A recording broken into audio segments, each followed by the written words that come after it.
Welcome to our channel. Today we how to authenticate with Comcast Xfinity Home automation settings, full guide step by step clearly. To authenticate with Comcast Xfinity Home automation settings, begin by ensuring your Xfinity account is active.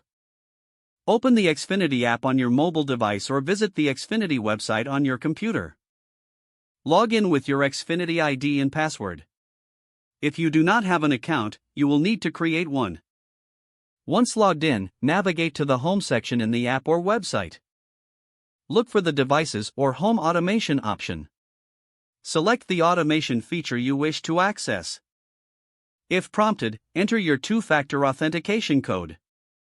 This code will be sent to your registered email or mobile number. Once you enter the code, you will be granted access to the settings. Review the list of compatible devices displayed. If you need to add a new device, click on the Add Device option. Follow the on-screen instructions for the specific device type. You may need to scan a QR code or enter a serial number. After successfully adding the device, customize its settings as desired.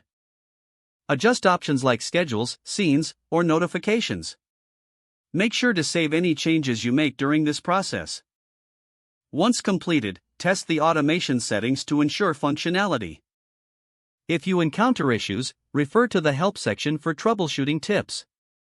This will help you maximize your Comcast Xfinity Home automation experience. If the page does not load, refresh the browser or try again in a private or incognito window.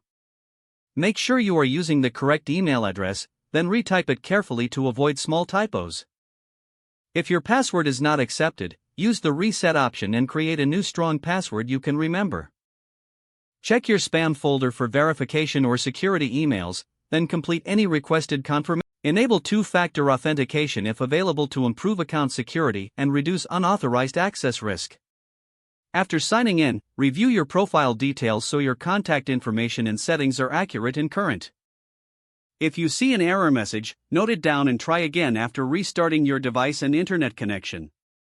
Log out when you finish, especially on shared devices, to keep your account and payment information secure. Don't forget to like this video and subscribe to our channel for more step-by-step tech guides.